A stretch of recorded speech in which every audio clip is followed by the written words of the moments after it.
Queridos hermanos y hermanas, sacerdotes, diácono, acólitos, la liturgia de hoy nos invita a mirar a la cruz. Tanto la primera lectura del libro de los Números como el Evangelio nos invita a mirar a la cruz, porque allí vamos a encontrar nuestra salvación, nuestra sanación, como aquellos israelitas que cuando eran picados por las serpientes miraban el estandarte y quedaban sanados. Y ciertamente mirar a la cruz es un ejercicio que nos cuesta, especialmente en nuestro ámbito cultural, pero es sanador, salvador, especialmente. Porque cuando miramos a la cruz descubrimos fundamentalmente dos enseñanzas. La primera, ¿cuáles son las consecuencias del pecado? Cuando miramos la cruz nos damos cuenta que el pecado de la humanidad, de aquella humanidad y de la humanidad entera, costó muy caro al Señor. Y hoy día sigue costando muy caro a tantas personas descartadas. Y esto lo tenemos que reflexionar y reconocer, porque en la sociedad en la que vivimos frivolizamos con el pecado y sin embargo condenamos a las personas pecadoras, que es justo lo contrario de lo que hacía el Señor. Jesús condenaba el pecado, pero buscaba la salvación de las personas. Primera enseñanza, pues, cuando miramos a la cruz, darnos cuenta de la seriedad del pecado. Nuestras acciones tienen consecuencias. Tienen consecuencias en los demás y en nosotros mismos. Podemos echar a perder nuestra vida y la vida de los demás si frivolizamos con el pecado, si frivolizamos con el mal. Pero sobre todo, la enseñanza más importante para nosotros cristianos cuando miramos a la cruz es precisamente hasta dónde llega el amor de Dios. Hemos escuchado en el Evangelio de San Juan: tanto amó Dios al mundo que le entregó a su propio Hijo. Así nos ama Dios, hasta el extremo, dirá San Juan en otro momento del Evangelio. Nos ama siempre, incluso cuando somos Pedro, que lo niegan, o incluso cuando somos Judas, que lo vendemos. Y ese amor es el que nos salva. El Papa Benedicto XVI lo explicó en su primera encíclica magistralmente: es el amor quien nos salva. Y el Papa Francisco, al comenzar su pontificado, dijo aquello que la lógica de la Semana Santa, podemos decir nosotros, la lógica de la cruz, no es tanto el sufrimiento por el sufrimiento, sino la lógica del amor que se entrega, del amor que sirve más allá de que te guste o no te guste. Porque ciertamente en muchos momentos los cristianos, que yo creo que tenemos esa sensibilidad de ayudar a los demás, lo hacemos hasta el momento en que no nos perjudica, mientras nos hace sentir bien. Pero sin embargo el modelo de Jesús nos lleva a amar más allá de ese límite. Nos lleva a amar hasta el extremo, hasta cuando nos duele. La cruz nos enseña que el amor baja y que la espiritualidad, la auténtica espiritualidad cristiana, consiste no tanto en subir al cielo cuanto en bajar a la tierra.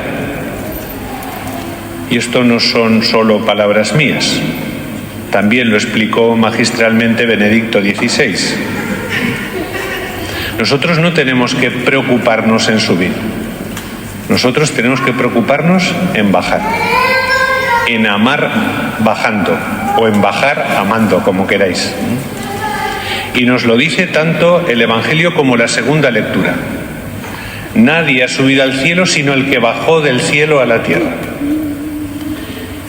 Y la segunda lectura nos decía que Cristo por nosotros bajó a lo último, porque el que ama se abaja para abrazar a los últimos, para redimir lo más bajo que hay en nuestros corazones. Y cuando nosotros hacemos eso, Dios es el que nos va levantando poco a poco. Ante la cruz aprendemos tantas lecciones importantes para nuestra vida. Y si nos acercamos de la mano de María, todavía aprendemos mucho más. Porque ella, junto a la cruz de Jesús y junto a la cruz de sus hijos e hijas de todas las generaciones, fundamentalmente tiene 3 actitudes. La primera actitud, muy propia del amor, es la de estar. Estar. Estaba la madre junto a la cruz del Hijo. Estar. Que nos parece una cosa de perogrullo, de cajón, pero ¿cuántas veces rechazamos todo aquello que supone sufrimiento propio y ajeno? A veces tenemos como una alergia a las residencias de ancianos, una alergia a los hospitales, una alergia a los tanatorios, una alergia a todo aquello que supone sufrimiento. Bueno, pues la Virgen María nos ayuda a estar. Parece que es inútil, pero sin embargo, cuánto ayuda a una persona que sufre, cuánto nos ayuda a cada uno de nosotros estar acompañados cuando lo pasamos mal. Un sacerdote de Huesca, conocido de algunos de los que están aquí, decía que la presencia de María junto a la cruz de Jesús fue la que más le costó. Porque Jesús pensaría, escribía él, qué culpa tenía la pobre, pero a la vez fue la presencia que más le ayudó a agarrar la cruz y a subir hasta el Calvario. Estar cerca. La Virgen también reza cuando se encuentra con el sufrimiento de las personas, con las necesidades de las personas. La encontramos rezando a Jesús en las bodas de Caná frente a aquel matrimonio en apuros, y la encontramos también rezando cuando aquellos discípulos no acababan de creer que Jesús había resucitado. Estar, rezar y esperar. La Virgen María es una mujer acostumbrada a creer en lo imposible, y no porque fuera una idea bonita, sino porque ella lo había experimentado en su propia vida. Y por eso, cuando todos desesperaban, la Virgen permaneció, sujetó la fe, no solamente la suya, sino la de aquellos discípulos que creían que todo se había acabado. La Virgen creyó en la victoria de Dios, en la victoria de Jesucristo. Por eso nosotros, que nos acercamos a la Virgen con esta advocación tan bonita de la victoria, le vamos a pedir que nos ayude a vencer frente a la desesperanza, a vencer frente al sinsentido, y a ser, para los que tenemos más cerca, personas que levanten siempre la bandera de la esperanza frente a todos aquellos que levantan la bandera del desastre, la bandera de la desilusión. Que esta Eucaristía pues nos ayude a amar como Jesús y con Él, y nos ayuda también a estar, a rezar y a mantener la esperanza como María y con ella.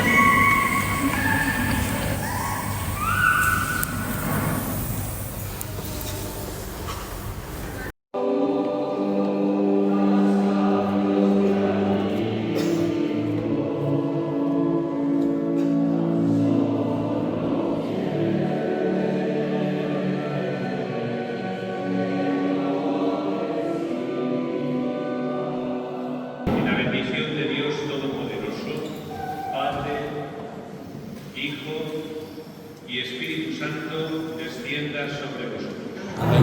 Y antes de que el diácono nos despida, que está allí muy preparado ya, solo quería deciros gracias y tener un poco de paciencia con este aragonés que nació hace lugar que está a 900 kilómetros, pero yo espero que poco a poco vosotros me vayáis enseñando y yo vaya aprendiendo. Hace como 32 años viví una experiencia un poco parecida. Me envió el obispo a la parroquia de San Lorenzo de Cuesca. Y yo, que era de un pueblecito muy cercano, pero no había vivido nunca la devoción a San Lorenzo. Y mirando la cara de los ostenses, cuando se acercaban a rezarle, cuando lo piropeaban por las calles el día 10 de agosto, poco a poco aprendí esa devoción a San Lorenzo. Y de hecho, bueno, pues yo con gala el ser devoto les quería como que Dios me permitía. Pues espero que mirándoos a vosotros y a vosotras vaya entendiendo cada vez mejor vuestra forma de ser, vuestra religiosidad, vuestra forma de amar, de rezar y de vivir en definitiva la fe. O sea, que tener paciencia, que poco a poco, por vuestra sabiduría, vuestra paciencia y estos ojitos que Dios me ha dado, pues es lo que quiero aprender. Muchas gracias. Glorificad al Señor con vuestra vida. Podéis ir en paz. Sentaos un momento que se va a jugar a su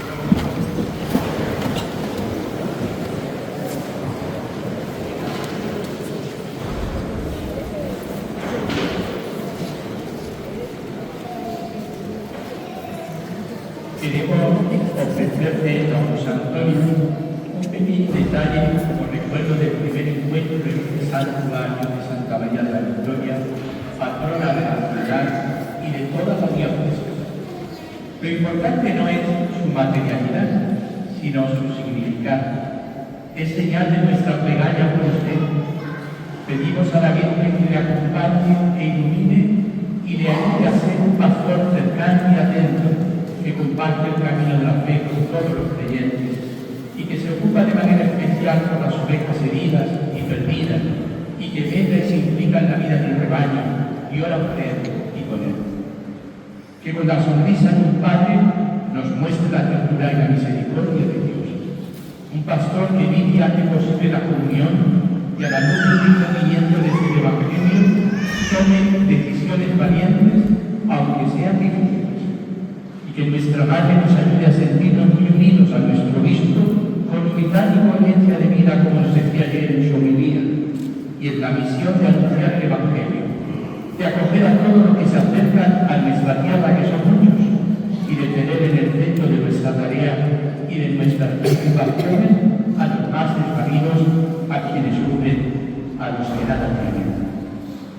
Aquí hay dos grandes santos que están en el origen de este santuario y de esta parroquia.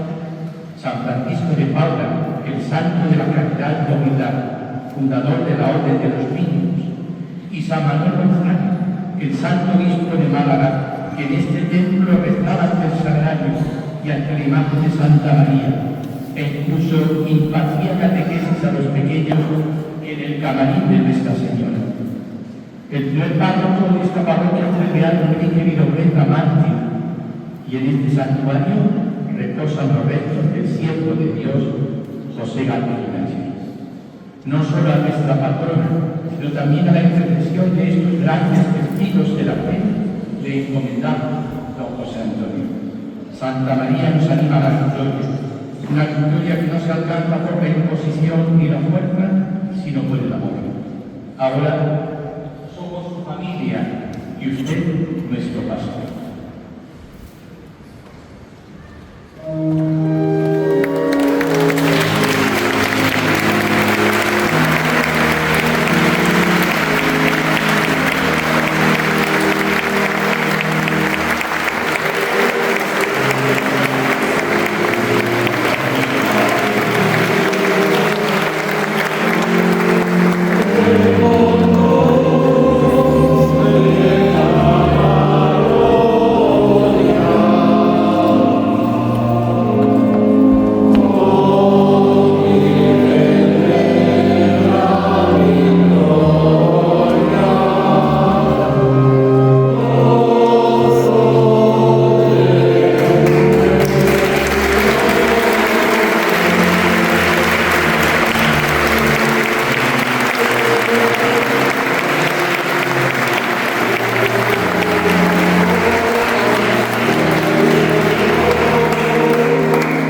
¡Viva la Virgen de la Victoria!